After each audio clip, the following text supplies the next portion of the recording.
Dice así: y se levantó y acudió a su padre, y cuando todavía estaba distante, su padre lo vio y sintió compasión por él, y corrió y se arrojó a su cuello y lo besó. Y su hijo le dijo: Padre mío, he pecado contra el cielo y ante ti, no merezco ser llamado tu hijo. Pero su padre dijo a sus siervos: Traigan la mejor ropa y póngansela, colóquenle un anillo en su mano y cálcenlo con sandalias. Traigan un buey engordado y mátenlo, comamos y regocijémonos, porque este hijo mío estaba muerto y ha vuelto a vivir, estaba extraviado y ha sido encontrado. Y luego empezaron a regocijarse. Amén. Vamos a orar. Padre, te damos gracias por todas tus misericordias, oh Dios eterno, Padre celestial. Señor, te venimos a adorar en este momento. Venimos, Señor, también a pedirte, Señor, que tú perdones nuestras ofensas, Dios mío, y que tú nos ayudes en este momento a estudiar tu palabra sobre un aspecto muy importante que es para nosotros, pero que también a la vez es un aspecto muy descuidado, Señor, en nuestros días, por lo cual es importante que hablemos de ello para que podamos ser redarguidos por medio de tu palabra, a volvernos, Señor, a la actividad, Señor, que tú quieres de nosotros, porque es bueno y es agradable, Señor. Ayúdanos a atender, Señor, este tema. Ayúdanos, Señor, a estar abiertos, a poder escuchar, Señor, a poder atesorar y guardarlo y ponerlo en práctica, y también de esa misma manera estimularnos los unos a los otros con las mismas palabras, Señor. Te pido todo esto en el nombre de tu amado Cristo Jesús, que en este momento tú, Señor, me ayudes a mí también a poder darlo, Señor, en el nombre de Jesús. Amén. Tomen asiento, queridos hermanos.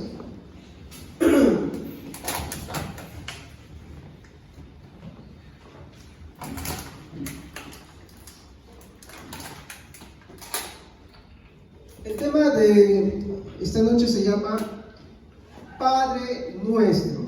Amén.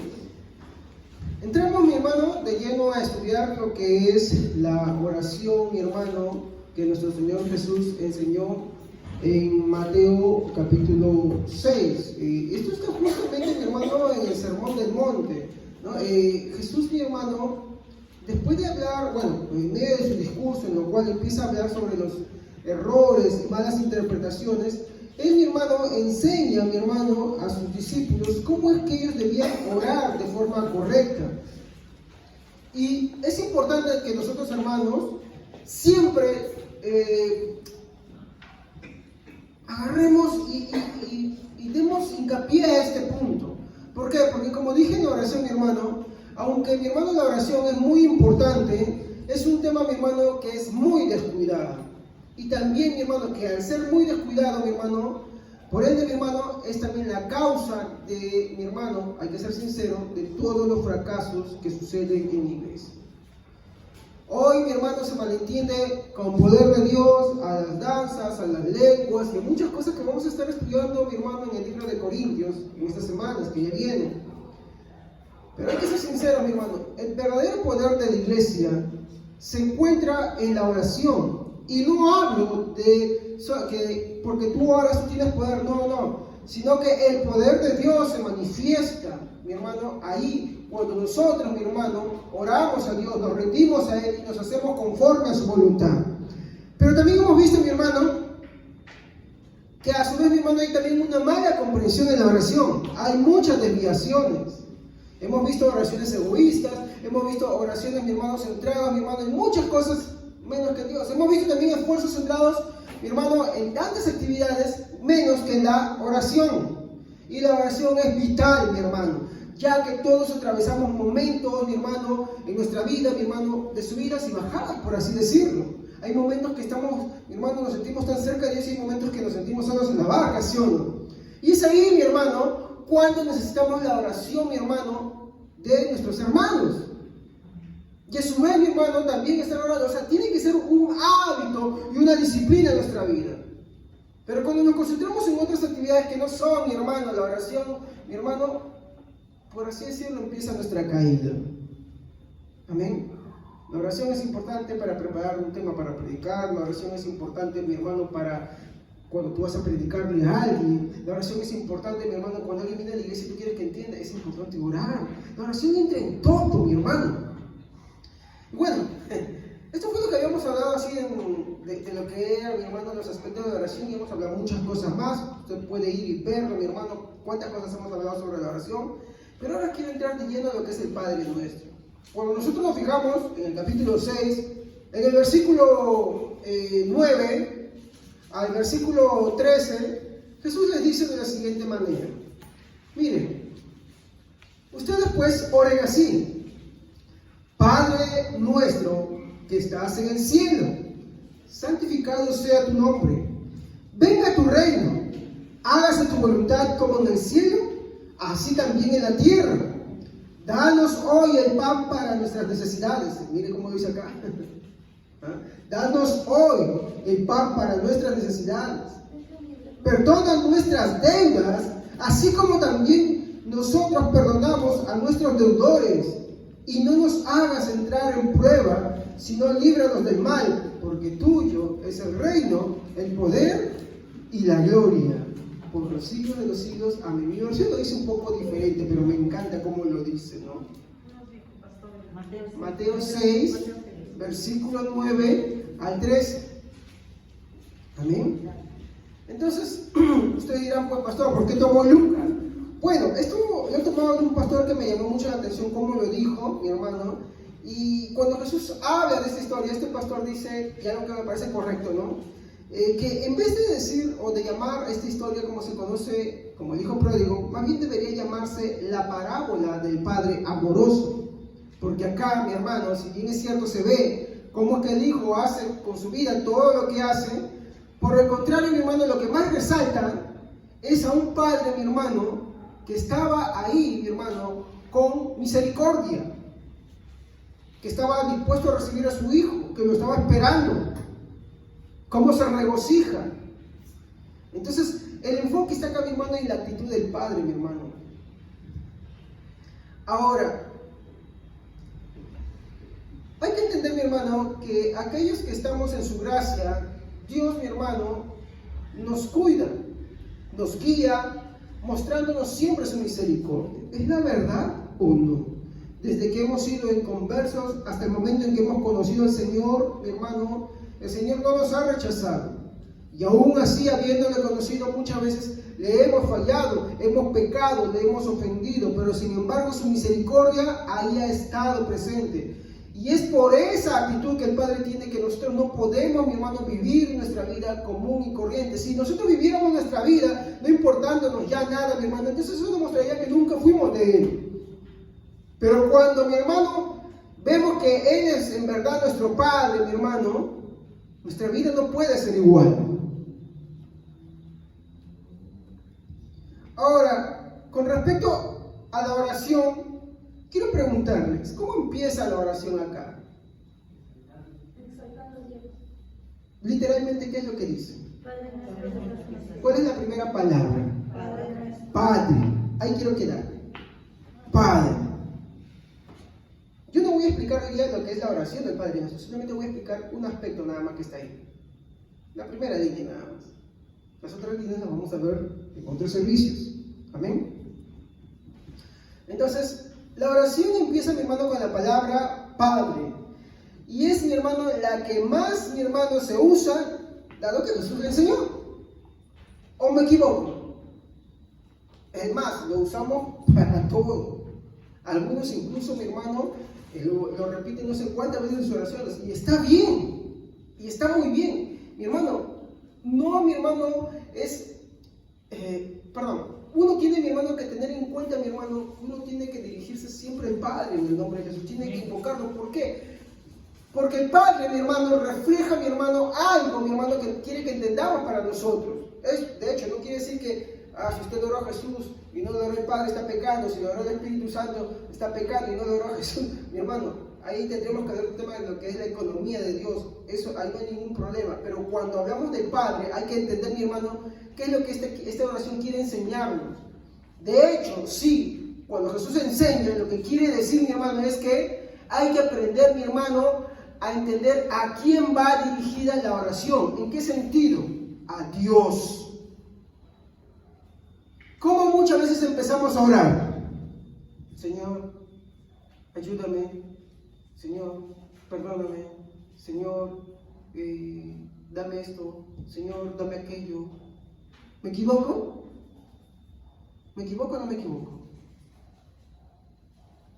Cuando vemos nosotros la primera parte que Jesús enseña, dice, Padre nuestro que estás en los cielos.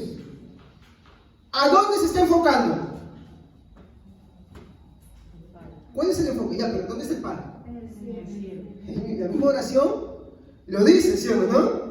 La misma oración dice, Padre nuestro que estás en los cielos.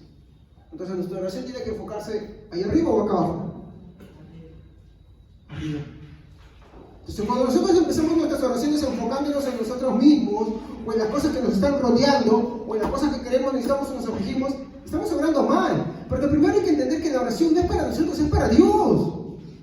¿Amén? Entonces tenemos que empezar, mi hermano, reconociendo para quién es la oración. Como le dije en un servicio pasado, ¿no? La oración, mi hermano, empieza con Dios y termina con Dios. Yo muchas veces he orado de forma incorrecta, mi hermano, haciendo que la oración se centre solamente en mí, en mis necesidades, en lo que yo siento y nada más, y no en Él.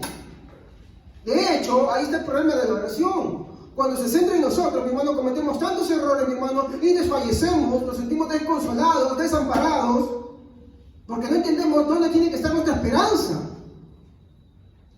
Ninguna seguridad hay acá. La seguridad está en Él. Por eso es que Jesús, cuando plasma la primera parte, dice, Padre nuestro que estás en los cielos. Acuérdese siempre eso. Jesús lo hizo facilito. Acuérdate. ¿A dónde tiene que dirigirse tu oración? A los cielos. Entonces, ¿tu voz puede llegar a los cielos? No. No llega. Nadie tiene esa potencia, ¿sí o no? Eso no quiere decir que no uses tu voz para hablar, ¿no? A veces puedes usarla, a veces no. Eso depende de un factor, de cómo tu ser se está dirigiendo. Si tu ser divaga, si tu ser solamente se duerme, no vela, ¿en qué sentido? En que esta tiene que estar dirigida a Dios, no es oración. Entonces tú puedes hacerte un análisis de cuántas veces has orado y en realidad no has estado orando. Si tu oración solamente está centrada acá y no en Dios,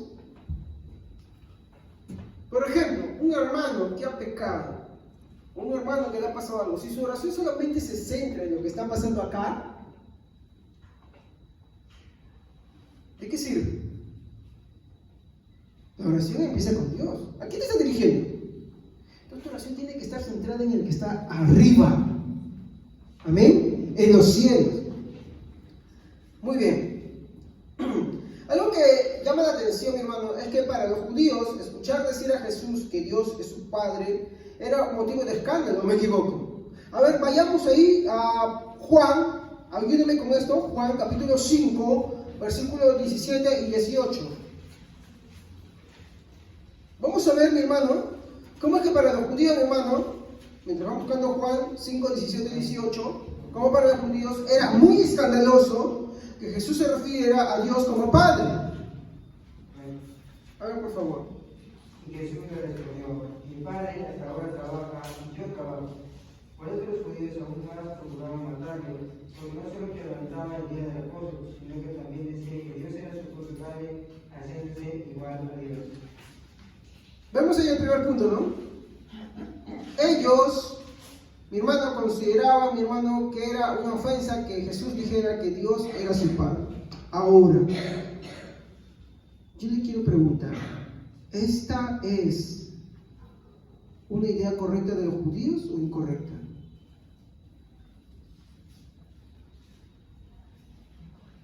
Incorrecta. Ahora, yo no sé si usted lo habrá leído o lo habrá visto, pero si es una idea incorrecta, ¿por qué, mi hermano? Porque esta idea, mi hermano, ya estaba antes. Ahora veamos algo. Debido a la idolatría y al pecado de los judíos, mi hermano, ellos habían olvidado quién era Dios. Y habían hecho a Dios a semejanza de un ídolo, mi hermano, pagano. Y esto lo vamos a ver en ciertas evidencias. Por ejemplo, Malaquías. Vamos a Malaquías, capítulo 2, versículo 10.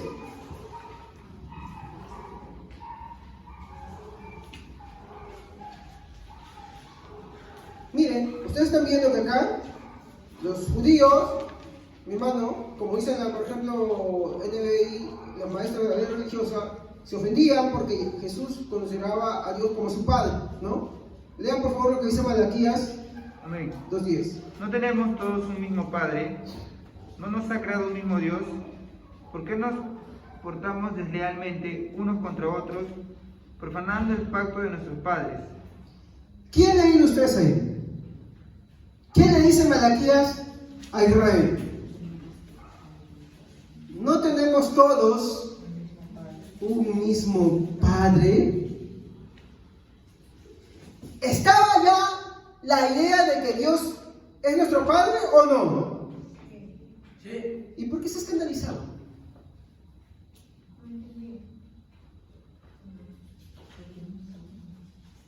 Se habían olvidado de quién era Dios. Esto nos lleva a una reflexión. ¿Podemos estar en la iglesia y olvidarnos quién es Dios? Sí. ¿Podemos olvidarnos de la identidad de Dios? Sí. Por eso, todo cristiano que no tiene el hábito de estudiar las Sagradas Escrituras, mi hermano, es un cristiano que corre el peligro de olvidarse de Dios. Mi hermano, todo cristiano tiene que leer la Biblia, de una o de otra manera. Tiene que buscar el medio, mi hermano, de poder leerla. De lo contrario, mi hermano, uno se olvida de quién es Dios. Es como, por ejemplo, tú estudiabas matemáticas en el colegio. Ahorita me preguntas algo de matemáticas y yo estoy divorciando totalmente. Para mí las matemáticas yo ya estoy olvidado ya. ¿Por qué? Porque a menor frecuencia te olvidas. Por eso es que las Sagradas Escrituras tienen que ser un hábito en nuestra vida. Pero pastor, ¿ellos no tenían ley? Sí, pero como mi esposa explicaba, habían reemplazado la ley por costumbres que ellos podían cumplir olvidándose de la ley en sí. Miren la expresión que dice. Ahora, esto no es el único concepto. Pablo lo lleva mucho más allá. En Hechos, a ver por favor, ¿quién puede leer Hechos, capítulo 17, versículo 28? Pablo va acá a mencionar un poema de los griegos, filósofos, ¿no? Él está discutiendo con los filósofos y les va a mencionar un poema. Hechos, capítulo 17, versículo 28. Porque en él vivimos y nos movemos y somos como algunos de nuestros propios poetas también así, porque linaje suyo somos. ¿Se han dado cuenta qué es lo que dice? Linaje suyo somos. Esto lo escribieron unos poetas. Él estaba refiriéndose. Pablo estudiaba. Pablo tenía, mi hermano, conocimiento. Él seguía, mi hermano, una persona que tenía muchas cosas a las cuales el mismo todavía tomaba por basura. Pero sin embargo, él usa esas cosas para explicarle algo a los filósofos. Dice, ¿no? Como muchos de sus poetas han dicho, ¿no? Linaje suyo somos. ¿De qué está queriendo referirse a él? Bueno, lo que él está queriendo decir es que, en un sentido, mi hermano, Dios, mi hermano, es padre, mi hermano, de los no creyentes, en el sentido de que Él es su creador. ¿Me entienden? Por favor, acá no quiero que se vayan a confundir. Dios es padre de todos, de los no creyentes, especialmente ¿en qué sentido? En la creación. ¿Cómo podemos decirlo eso de una manera un poquito más clara? En el sentido de que Él es su creador. ¿Me comprenden? Ahora, usted dirá, pero pastor, no, no todos somos hijos de Dios. Sí, tranquilícese. Por eso escúcheme atentamente. Yo no estoy diciendo que Dios, y acá ustedes están viendo los textos, ¿no? Por ejemplo, Malaquías está escribiendo un pueblo rebelde. ¿Y qué nos dice Pablo? ¿Acaso judíos todos los descendientes de Israel? No. ¿Pero en qué sentido lo está diciendo? En que Dios es Padre de todos, en el sentido de que Él es su creador. Solamente en ese sentido. Porque Dios lo creó a todo ser. Ahora, pero en el sentido espiritual, los no creyentes, por su rechazo, aunque Dios es su Padre, en el sentido que Él los creó, por ser ellas personas que rechazan a Jesucristo, tienen otro Padre. Juan 8:44. A ver, ¿quién lo lee? Juan 8:44. ¿Quién es ese otro Padre para los no creyentes, mi hermano, que aunque Dios es su Padre por haber sido Él el que los creó, en el sentido espiritual, ahora sí, ellos tienen otro Padre? Amén. Vosotros sois de vuestro padre el diablo, y los deseos de vuestro padre queréis cumplir. Él ha sido homicida desde el principio, y no permaneció en la verdad, porque no hay verdad en él. Cuando habla mentira de lo que él mismo es, porque es mentiroso y padre de mentiras. ¿El diablo rechaza a Jesús? Sí. Todo aquel que hace las obras de Él, su hijo es. Y eso se lo dijo a los judíos, se lo dijo a los fariseos, a los maestros de la ley religiosa, se los dijo: ustedes son de vuestro padre, el diablo. En un sentido espiritual, mi hermano, los que rechazan, mi hermano, a Jesucristo, mi hermano, los no creyentes, son, mi hermano, o bueno, tienen un padre que se llama Satanás, aunque ellos digan que no. Es así, porque no hay intermedios. Ahora, en este mundo, mi hermano, existen y conviven dos tipos de familia. ¿Cuáles son esos dos tipos de familia que conviven en este mundo? Vayamos ahora a 1 de Juan, capítulo 3, a la primera epístola, no al Evangelio. Primera epístola, estoy usando varios textos ahorita porque quiero fundamentar lo que estoy diciendo, ya que no quiero que me vayan a malinterpretar o digan: ay, pastor, dije otra cosa que no está en la Biblia. ¿Ya? Primera de Juan, capítulo 3.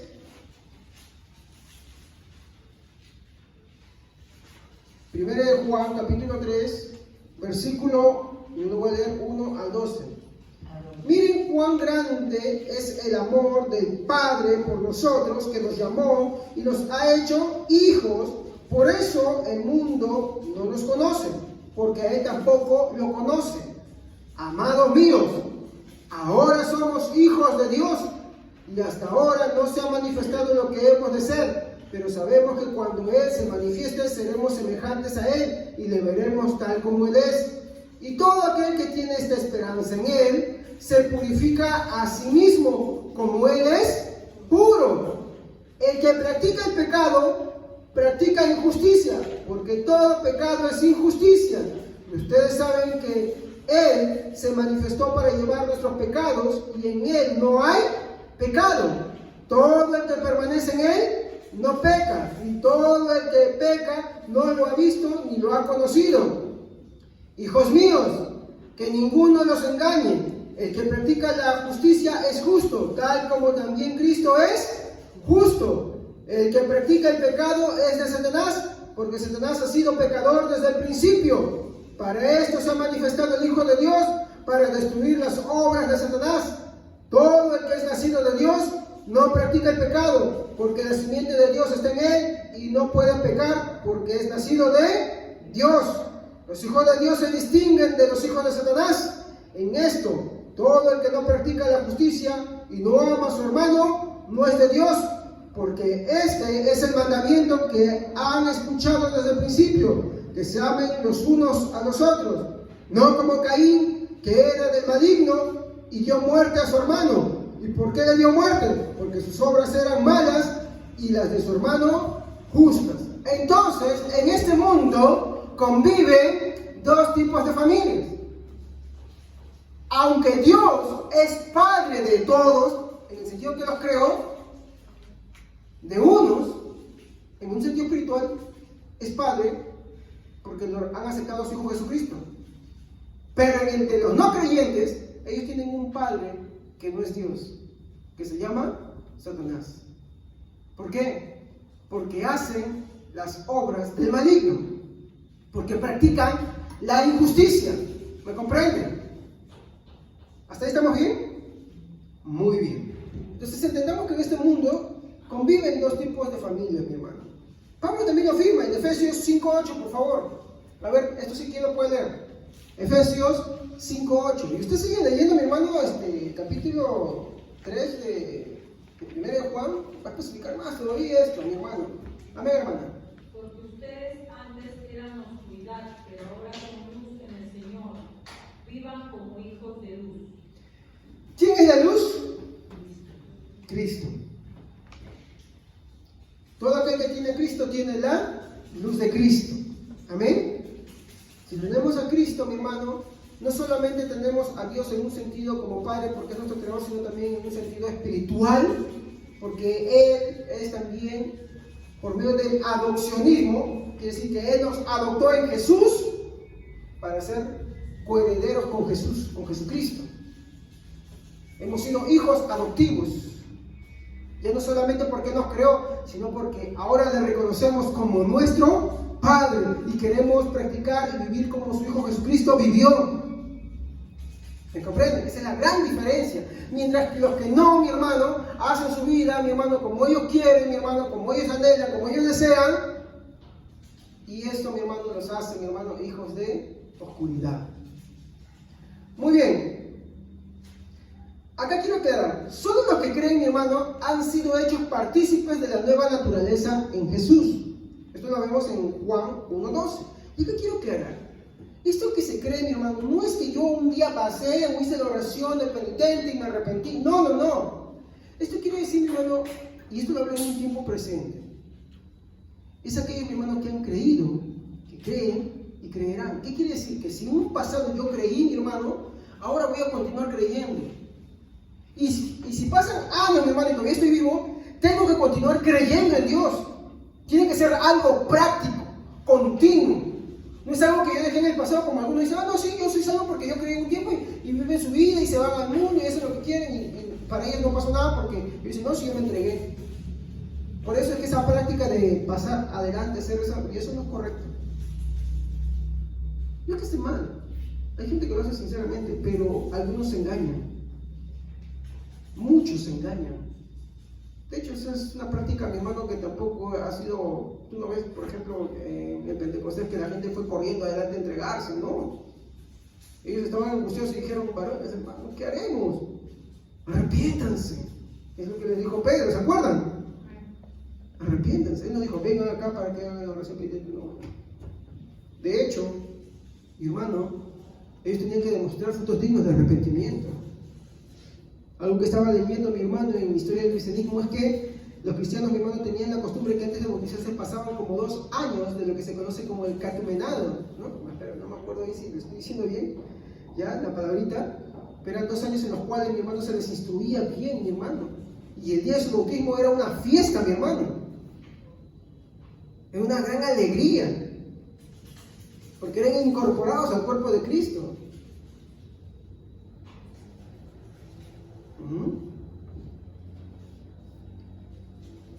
Muy bien. Ahora, acá hay algo importante, mi hermano. Solo por Cristo hemos sido hechos participantes de la naturaleza divina. ¿Sí? ¿Qué, pastor? ¿Cómo? ¿Qué naturaleza divina? Sí. Miren, voy a mostrar esto. 2 Pedro 1:4, díganlo, por favor.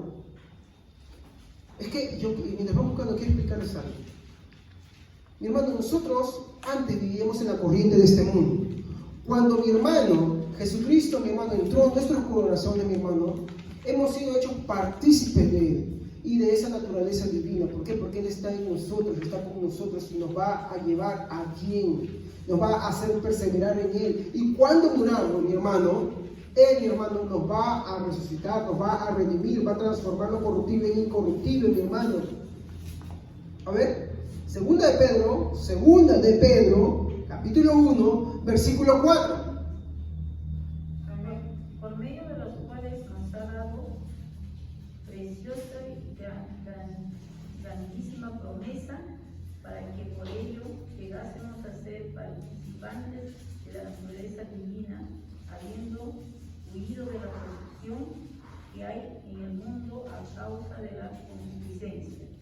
Amén.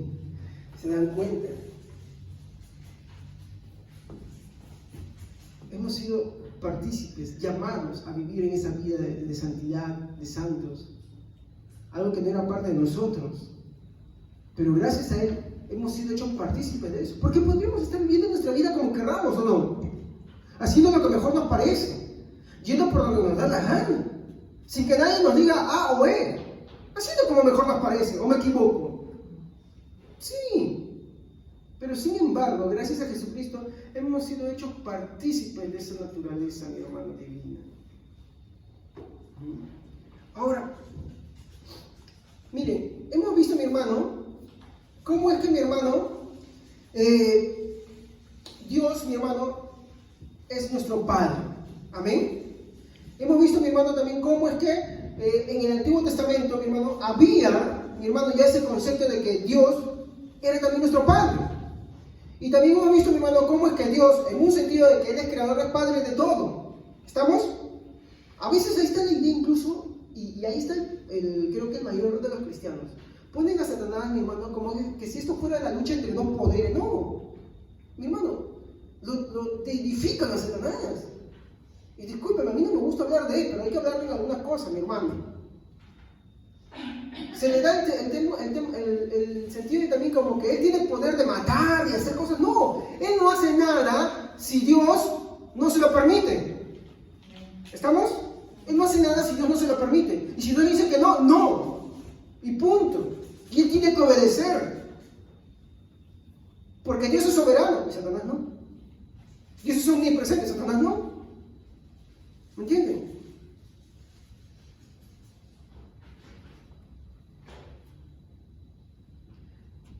Entonces, ya hemos visto entonces que Dios, mi hermano, ya se le conocía en el Antiguo Testamento como Padre.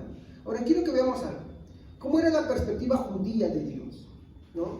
Debido a sus continuas desobediencias y tolerancia a los dioses paganos, los judíos cortaron cualquier relación verdadera que tenían con Dios como su Padre. Para ellos, Dios se había convertido en una reliquia del pasado. ¿Usted ha visto cómo muchos judíos hoy piensan de Dios? Además, tienen creen en un judaísmo mítico ya incluso. He escuchado varios debates con judíos, mi hermano, es increíble. Ellos mismos ponen en cuestión lo que ellos creen, lo toman como un mito, o lo toman como muchas otras cosas, como si fuera simplemente parte de su folclore. Y ya te dan unas explicaciones increíbles, que no, que eso es solamente una metáfora para explicar. Una diversidad increíble, mi hermano, en la cual los judíos, mi hermano, hoy piensan. No digo todos. Ya no digo todos, ¿no? Pero mi hermano, esto no es algo nuevo. Ya en el tiempo de Jesús, aunque ellos practicaban la religión, mi hermano, para ellos, mi hermano, Dios se había convertido en una religión, en algo del pasado. Pero para los judíos fieles, de todo el tiempo, Dios siempre fue su Padre. Por ejemplo, miremos algo que estaba leyendo en el camino cuando venía mi hermano, agarré un reto en mi vida y lo estaba revisando, es Isaías. Isaías en el capítulo 64. ¿Quién lo puede leer? A ver, alguien que tenga rapidez bíblica. Isaías 64, versículo 5. Amén. Isaías 64, 5 al 8. Saliste al encuentro del que con alegría hacía justicia de los que se acordaban de ti en tus caminos. Y aquí tú te enojaste porque pecamos. En los pecados hemos perseverado por largos tiempos. ¿Podremos acaso ser salvos? Si bien todos nosotros somos como suciedad y toda nuestra justicia como trapo de inmundicia, y caímos todos nosotros como la hoja, y nuestras maldades nos llevaban como viento. Nadie hay quien invoque tu nombre, que se despierte para apoyarse en ti, por lo cual escondiste de nosotros tu rostro, y nos dejaste marchitar en poder de nuestras maldades. Ahora pues, Jehová, tú eres nuestro Padre, nosotros vagos, y tú el que nos formaste. Así que, así, obra de tus manos, somos todos nosotros. No te enojes. Hasta ahí nomás, hasta el 8.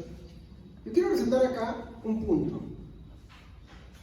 ¿Cuál era, mi hermano, el pensamiento o la perspectiva de Dios que tenía un judío fiel? Que Dios era su... Padre. Ahí está. Reconocido. Entonces, claro, reconocía. Entonces, los judíos del tiempo de Jesús, ¿eran verdaderos judíos fieles?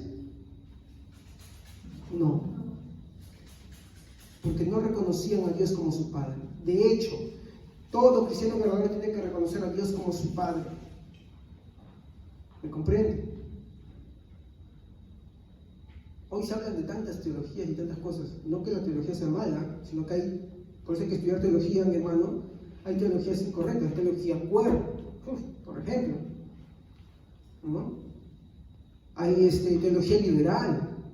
¿Qué es lo que buscan hacer? Destruir lo que es la verdadera teología. ¿Qué es la teología? Lo que se habla de Dios, lo que se conoce de Dios. ¿De quién es Dios? ¿Cómo es Dios? De sus fundamentos. A veces los cristianos le huyen a esto, ¿no? Cuando no conocemos bien a Dios es que nos dejamos llevar por cualquier idea o por lo que pensamos. Yo tengo que fundamentar, porque si yo creo algo, yo no puedo creer algo porque a mí me parezca o por lo que yo quiero que quiera que diga o que debe de ser, no. Yo tengo que agarrar, como ustedes me ven que predico, ¿no? Predico yo, ¿y cómo es el fundamento? ¿Cómo es el fundamento? ¿Cómo fundamento lo que yo pienso y lo que yo digo? Con la Biblia. Yo puedo tener una idea muy bonita, puedo tener una idea muy elaborada, pero si la Biblia no me la respalda, no sirve. No sirve. Tiene que estar respaldada por la Biblia. Tiene que decirlo la Biblia. Entonces, vemos acá, mi hermano, que los judíos, mi hermano, en su perspectiva, mi hermano, se habían olvidado de Dios. Pero un judío fiel y verdadero sí sabía quién era Dios. Y entendía una de las primeras cosas, que Dios era su Padre. Ahora, ¿cómo percibieron los judíos la paternidad de Dios en el Antiguo Testamento? Y acá quiero que me ayuden. Esto va a ser bien rápido, ¿ya? Son 5 cositas que quiero mencionar, pero quisiera que sean varios hermanos, a mí no uno solo, sino varios hermanos que puedan leerlo, ¿ya? Primera de Crónicas 29:10. ¿Cómo percibían los judíos la paternidad de Dios en el Antiguo Testamento? Primero, como Padre de la nación. Primera de Crónicas 29:10, por favor. A ver, hermanos. Amén, dice. Luego David hizo esta oración de alabanza al Señor frente a todo su pueblo. ¿Sí, no? 29:10. Primera de Crónicas. Asimismo se alegró mucho el rey David y bendijo a Jehová delante de toda la congregación y dijo David: bendito seas tú, oh Jehová, Dios de Israel, nuestro Padre, desde el siglo y hasta el siglo. Ajá, está bien, gracias. Entonces, ¿cómo lo percibían ellos? A ver, que David está orando en favor de toda la nación. ¿Cómo lo percibían? Como Padre de toda la... de todo el pueblo. Dice cuenta que hay algo. Cuando empecé a hablar de esto, les dije, ¿cómo es lo que empieza la oración del Padre Nuestro? A ver, ¿ustedes se dan cuenta? Yo te lo he dicho. Padre. Padre mío. Padre nuestro. Así debemos dirigirnos a Dios. Padre nuestro, porque no es solamente mi Padre, es tu Padre también. ¿Me comprenden? En ese sentido, no solamente que yo debo pedir por mí, sino por mis hermanos también. Entonces, un judío, mi hermano, en el Antiguo Testamento percibía a Dios, mi hermano, como Padre de la nación, como Padre de todo el pueblo. Muy bien. Salmo 68, versículo 5, solamente la primera parte. ¿Cómo es que también un verdadero judío percibía la paternidad de Dios en el Antiguo Testamento? Salmos.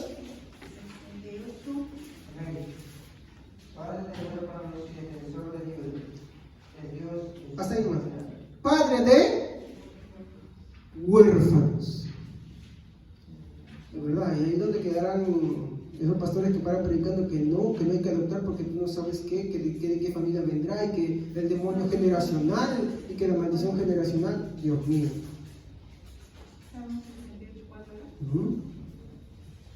Entonces, ¿cómo lo percibía? Como un padre que está cerca, no lejano. Así lo percibió un verdadero judío. Yo quiero que acá usted empiece a tomar atención ¿Cómo es que usted, mi hermano, tiene que rescatar esto para usted mismo? No solamente es padre, mi hermano, de todos los hermanos que estamos, mi hermano, acá y de la iglesia en general, sino también es padre, mi hermano, pero es un padre que está cerca de nosotros. Y eso lo figura. ¿Qué más desvalido, qué más desprotegido, qué más desamparado que un huérfano? Estábamos revisando con mi esposa las estadísticas, ¿no, Evelyn? De los niños que tienen enfermedades y que tienen discapacidades. ¿Y usted sabe que son los más despreciados? Nadie los quiere adoptar. Nadie. Nadie los quiere adoptar. Por lo general, cuando buscan adoptar, buscan a los bebitos, ¿no? Buscan bebitos, pero cuando ya está creciendo, nadie los quiere. Y cuando sufren alguna enfermedad o una discapacidad, tampoco quieren. Son muy pocos, hermano. Pónganse a pensar ahí. ¿Qué figura más desvalida que un huérfano y en esas condiciones? Pero vemos acá cómo es que Dios se expresa como alguien cercano a los más desvalidos. De hecho, mi hermano, cuando se escribe este salmo, está dando la idea de que el hombre, mi hermano, sin Dios es un ser desvalido y que Dios, mi hermano, está cercano a él, mi hermano. ¿Me comprende? Y esa es la figura que debemos tener, o la idea que debemos tener. Mi hermano, no importa, mi hermano, hay un pensamiento propio, producto de estudiar uno de los atributos de Dios que me surgió. No importa que el hombre, no importa qué criatura, en qué tan buena condición haya sido puesto o se le haya dado, sin su creador nada puede, nada es, no se puede salvar, no puede, porque sin su creador no puede hacer nada absolutamente. Por eso Jesús dijo, separado de mí, nada podéis hacer. ¿Me comprenden? Entonces la figura que vemos acá es que Dios, mi hermano, es como un padre que está cerca. ¿Qué más? Salmo 103:13. Es como un padre compasivo. Salmo 103:13. A ver, hermano, rapidez bíblica. Los que no han leído, ¿eh? Salmo 103:13. Amén. Como el padre se compadece de los hijos, se compadece Jehová de los que le temen. Ahí está. Qué importante es ese temor reverente, mi hermano, de Dios. No hablo del temor de pánico, sino del temor de entender que cómo es Dios de inmenso, poderoso, grande, santo, puro. Él no me debe nada. Él no me necesita, pero sin embargo, está cercano. ¿Se dan cuenta? Él está cercano a los que le temen, es decir, a los que le respetan. Jeremías 31:9. ¿Cómo es también? Como un padre que guía. Estoy hablando de la perspectiva que un judío, mi hermano, tenía de la paternidad de Dios en el Antiguo Testamento. Todo es en base al Antiguo Testamento. Como un padre que guía. Jeremías 31:9.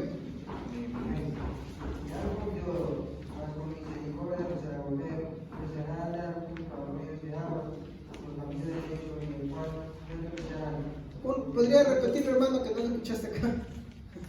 Irá con lloro, mas con misericordia los hará volver, y los hará andar junto a arroyos de aguas, por camino derecho, en el cual no tropezarán, porque soy a Israel por padre, y a Efraín sí primogénito.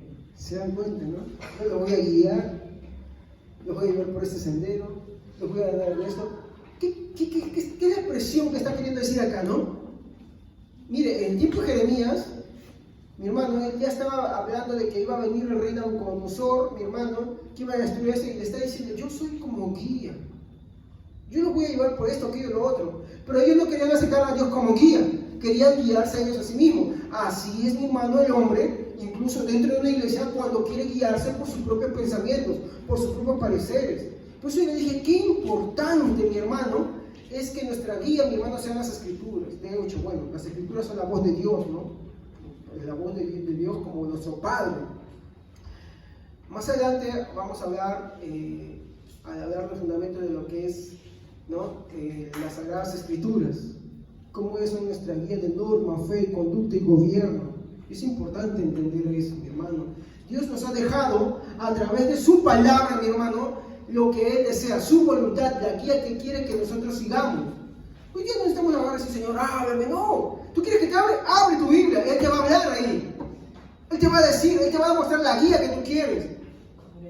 Porque ya no hay más revelación, mi hermano. Ya no hay que, mira, el Señor me reveló, mira que yo me soñé. No. No hay eso. Ya no hay más revelación que la que está acá. Ahora, con respecto a Jeremías, ¿qué le está diciendo a Israel? Dios es nuestro Padre porque Él nos guía. Entonces hay que hacer su voluntad. Ellos no querían hacer la voluntad de Dios, no querían arrepentirse. Ellos no querían dejar su mal camino, no querían que Dios los guiara, ellos querían guiarse a ellos mismos. Y sufrieron las consecuencias. Finalmente, Deuteronomio 32:6. Dios es como un padre que requiere obediencia.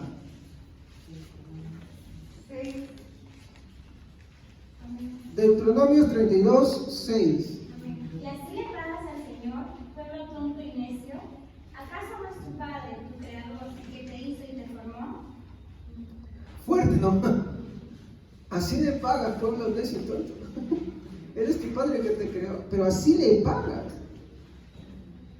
Acá hay un punto, y lo que estábamos hablando de la diferencia en que Dios es Padre de los no creyentes en el sentido de que Él es su Creador, pero en el sentido espiritual de los que rehusan no creer en Dios, mi hermano, no aceptar a Jesucristo, Satanás es su Padre.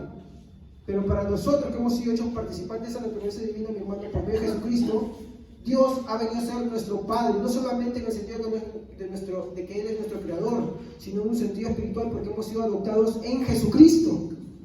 Y al haber sido adoptados en Jesucristo, mi hermano, debemos imitarlo a Él. Él obedeció al Padre, se complació en eso, y nosotros, mi hermano, también debemos imitarlo. Ahora, mire, estamos hablando de Deuteronomios.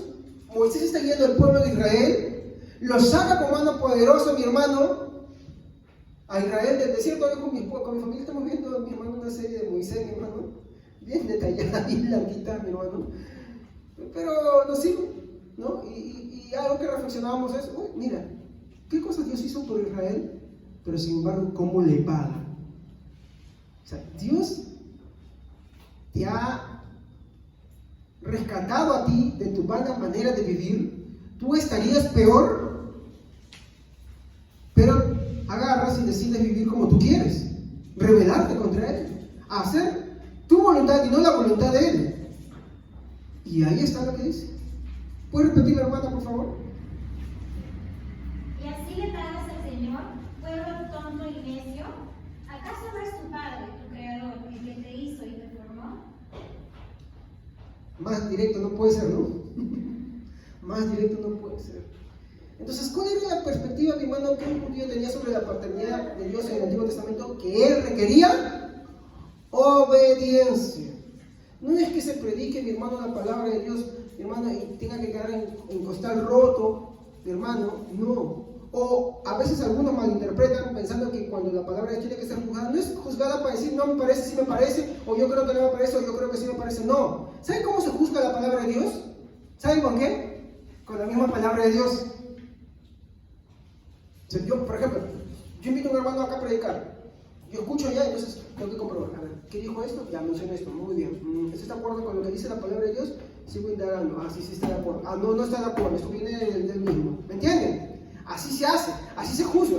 Pero si yo digo, no, ¿sabes qué? No me parece porque yo pienso esto, o porque yo creo esto, aquello, o porque no sé. Entonces, eso no es un juicio de valor. Más bien te estás juzgando a ti mismo y eso no es bueno. ¿Me entienden? No es bueno. Entonces, acá, mi hermano, no es que la palabra de Dios, mi hermano, simplemente tiene que caer en costal vacío, no. Así como Moisés, cuando le estaba dando la ley al pueblo de Israel, mi hermano, no es que esa ley tuviera que caer en saco vacío, no, era para que ellos obedezcan esa ley, mi hermano, ¿me entienden? Es para que ellos obedezcan esa ley, para que ellos obedezcan a la voluntad de Dios. Por eso el salmista David decía, ¿no? Oh, cuánto amo tu ley. Y él le decía así, oh, cuánto amo tu ley. Para él no le era pesado. Oh, cuánto amo tu ley. Es mi delicia meditar en ella de día y de noche. Ahora, si no entendemos por qué lo está diciendo, tenemos un serio problema ahí. Un problema acá adentro. Y como dice mi esposa, no es que es de afuera para adentro, no. Es de adentro para afuera.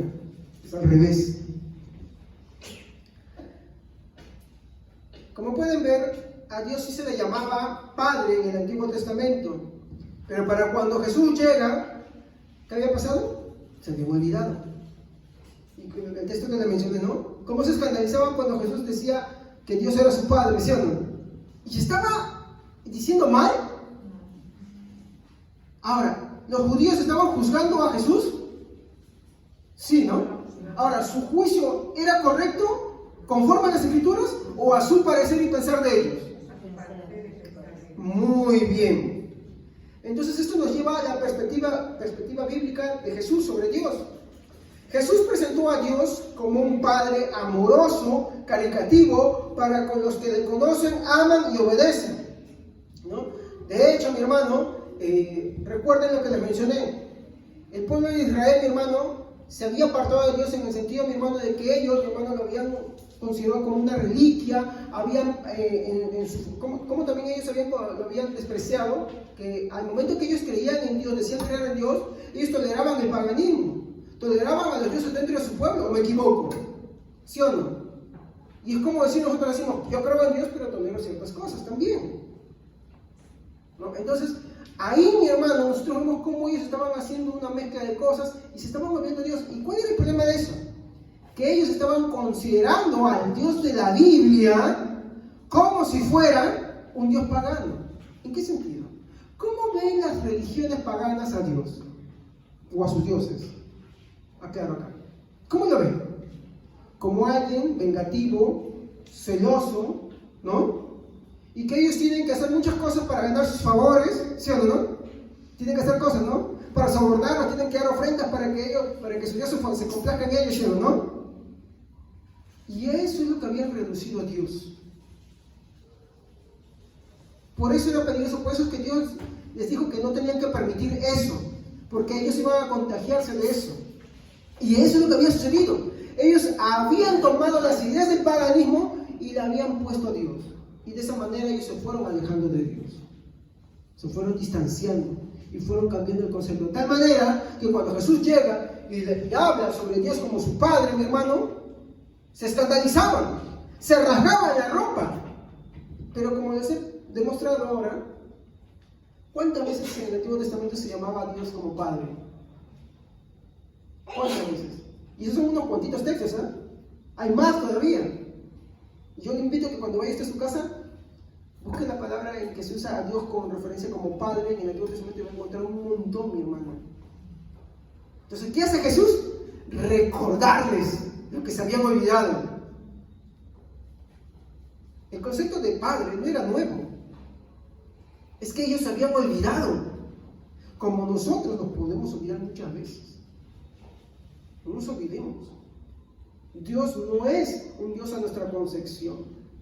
No es como el mundo lo ve, mi hermano. No. Un Dios que hay que sobornar. No, para nada. No hay nada que podamos darle a Él.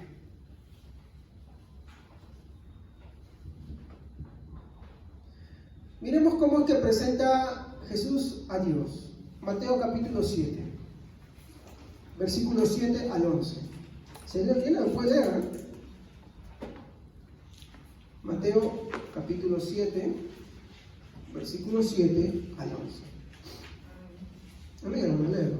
Pedid y se os dará, buscad y hallaréis, llamad y se os abrirá. Sí, hasta el 11. Porque todo aquel que pide recibe, y el que busca halla, y al que llama se le abrirá. ¿Qué hombre hay de vosotros que si su hijo le pide pan le dará una piedra? ¿O si le pide un pescado le dará una serpiente?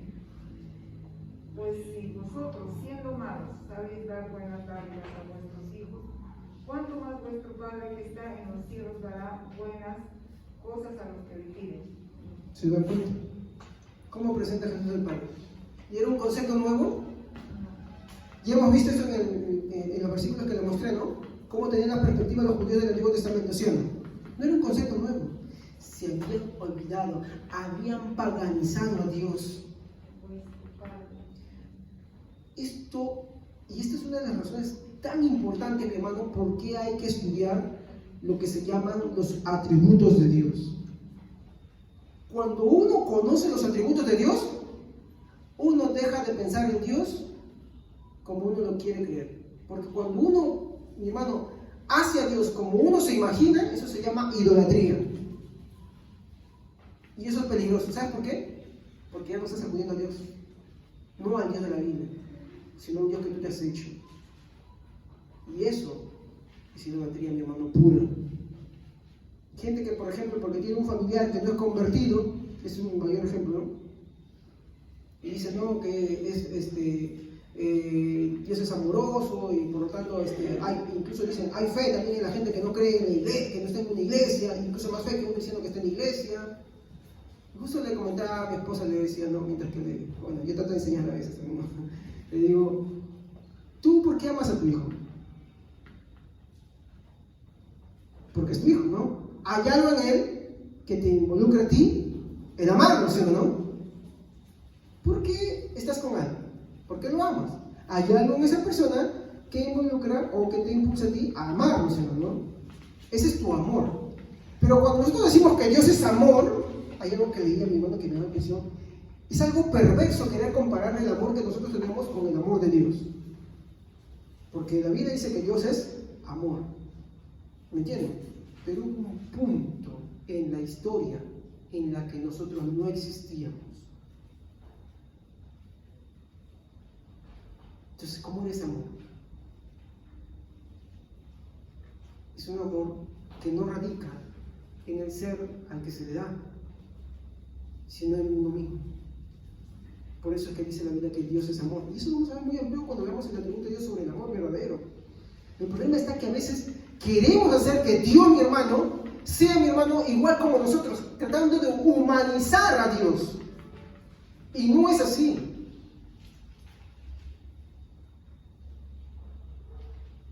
De hecho, si ponemos a pensarnos, ¿qué hay en nosotros de bueno para que Dios nos ame? ¿Que somos buenos? ¿Que no hemos robado? ¿Que hemos hecho otras cosas? Muchas cosas hemos hecho, ¿sí o no? Cosas que nadie más imagina, cosas que nadie más sabe. Entonces, ¿hay algo bueno para que nos ame Dios a nosotros? Ah, no, pero pastor, no hay nada bueno. Si tú dijeras eso, estás diciendo que entonces tú tienes un mérito. Entonces ya estás contradiciendo lo que la Biblia dice. Estás contradiciendo, mi hermano, lo que dice Tito 3:5. Estás contradiciendo lo que dice Efesios 2:8-9. Que la salvación es un mérito de Él y solo en Él. Estás contradiciendo lo que dice Romanos, capítulo 9. Y puedo seguir con la lista.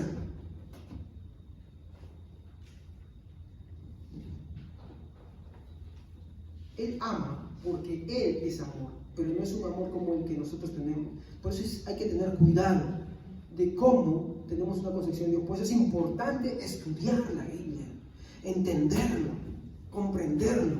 Si no lo estudiamos, no la leemos, no podemos comprender a Dios, no podemos entender cómo es Él, su verdadera forma de ser. Jesús reafirmó que las Escrituras siempre muestran a Dios como Padre, algo que ya les mencioné. Por eso enseñó que al acercarnos a Dios en oración, debíamos hacerlo como nuestro Padre, ¿no? Al hacerlo implica las siguientes cosas. Y acá con esto quiero dejarlo como reflexión, ¿no? Algunos puntos. Primero, que al acercarnos a Dios como nuestro Padre, esto implica que Él disipa el temor.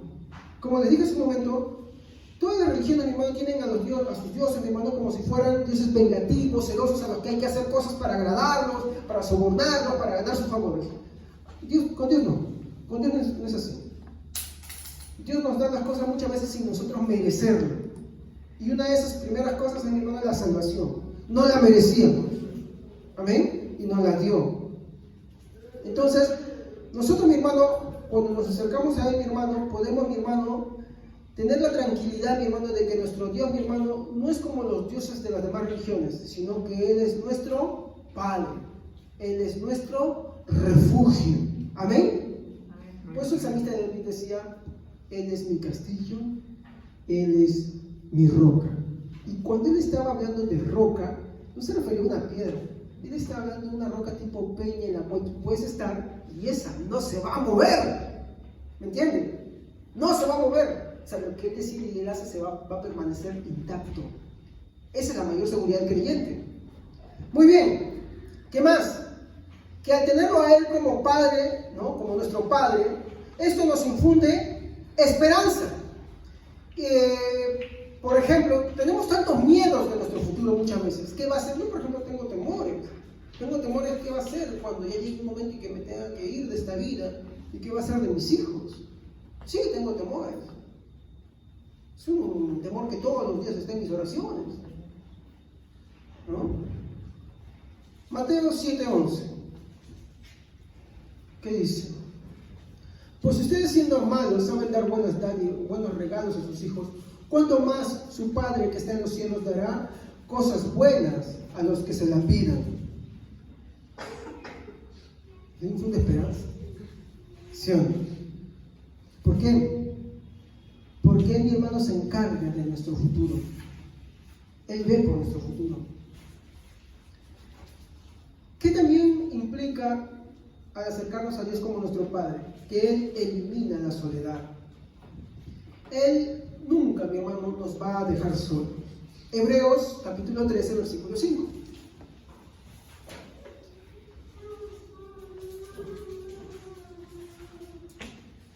Hebreos capítulo 13, versículo 5. Dice así. A ver, si lo tienes, léalo, por favor. Sean vuestras costumbres sin avaricia, contentos con lo que tenéis ahora, porque Él dijo, no te separaré ni te dejaré. ¿No? Él nunca nos va a dejar. Él nunca.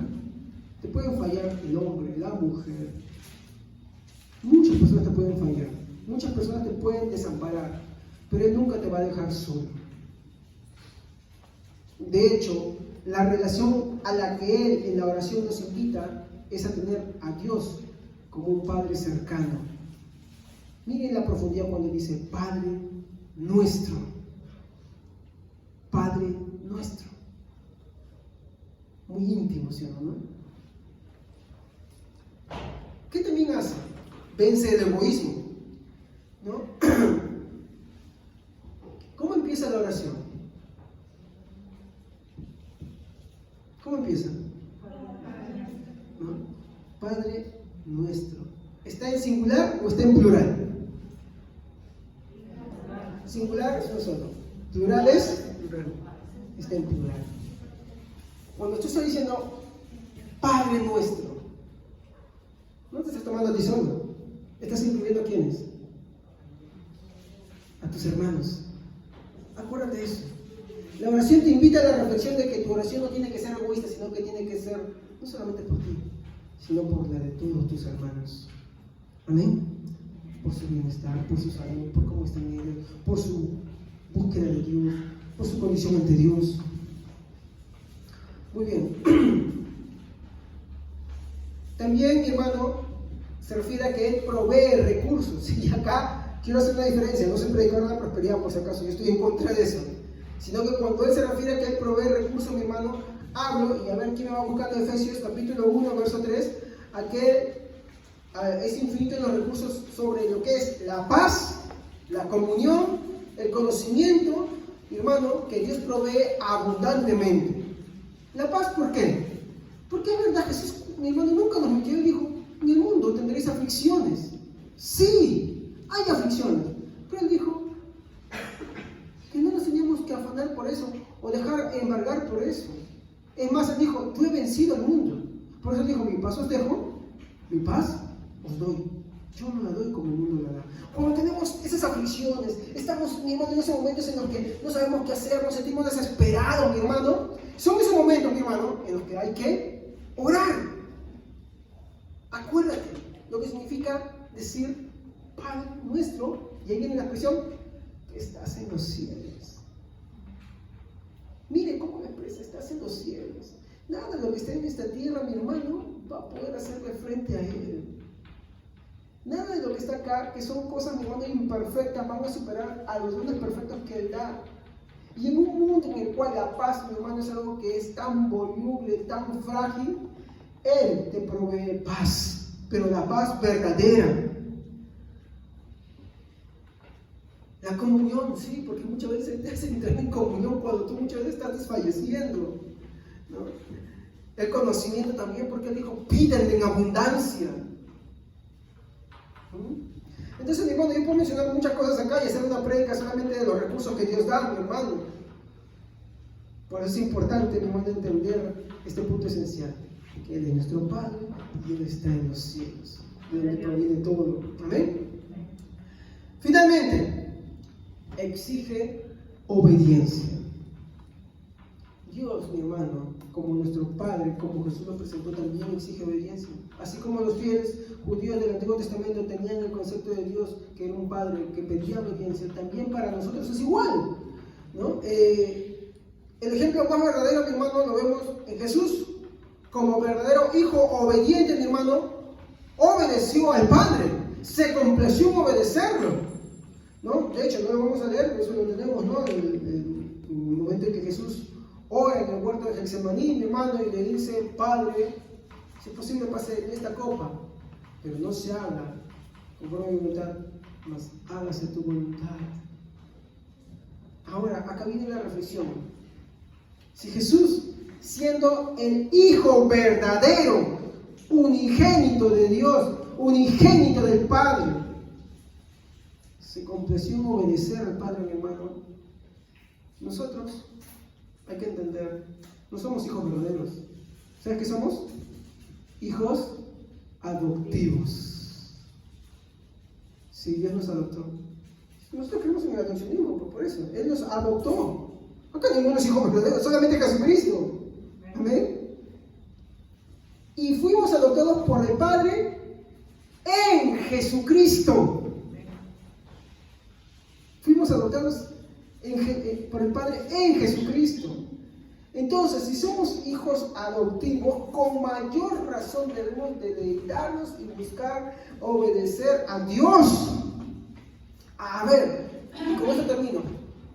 Un hijo que es adoptado de una edad ya crecida sabe su pasado, especialmente si ha venido de un ambiente muy difícil y de pronto que es colocado en un hogar en el cual le quieren brindar amor y todas las carencias que antes no tenía, que antes tenía mi hermano, quieren suplirlas.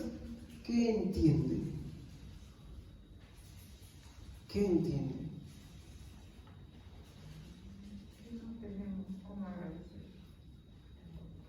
Entiende el agradecimiento.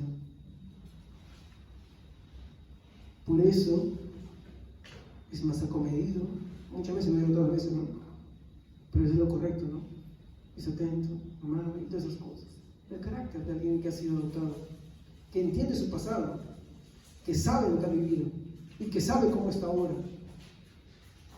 De hecho, una de las mejores figuras que tú vas a ver esto, mi hermano, es en el Antiguo Testamento, cuando David hace, mi hermano, misericordia como Mefiboset, ¿no?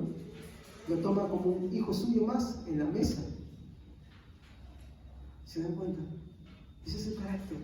Entonces, si hemos sido adoptados por Dios en Jesucristo, mi hermano, ¿cuánto más debemos deleitarnos, mi hermano, sabiendo que no somos dignos ni merecedores? ¿Cuánto más debemos deleitarnos en hacer su voluntad, en obedecerle y en agradarle?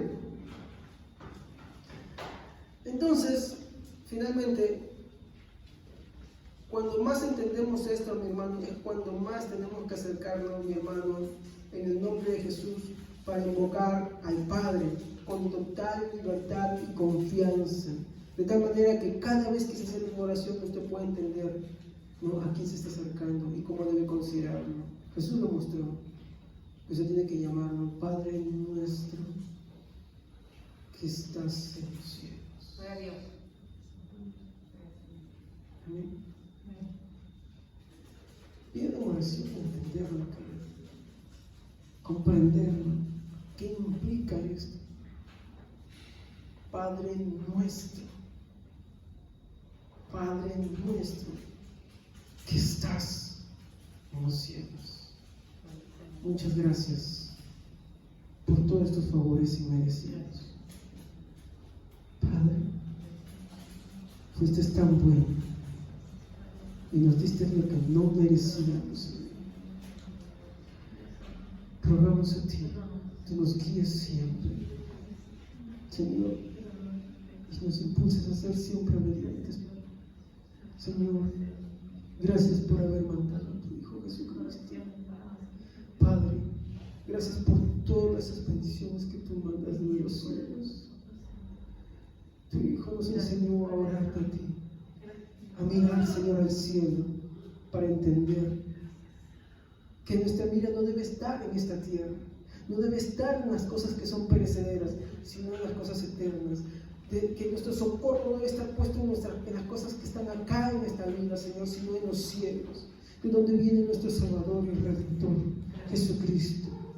Gracias, Padre, por todo esto. Gracias, Padre, por haber sido tan bueno con nosotros. Gracias, Padre, por haber ideado el plan de salvación para todos nosotros, antes de la fundación del mundo, porque tú eres amor. Gracias. Gracias. En el nombre de Jesús. Amén. Póngase de pie, hermano. Vamos a continuar con el servicio. Y continuamos con la siguiente parte la próxima semana. Amén. Vamos a hablar de una sección que dice: que venga tu reino. Amén. Muy bien.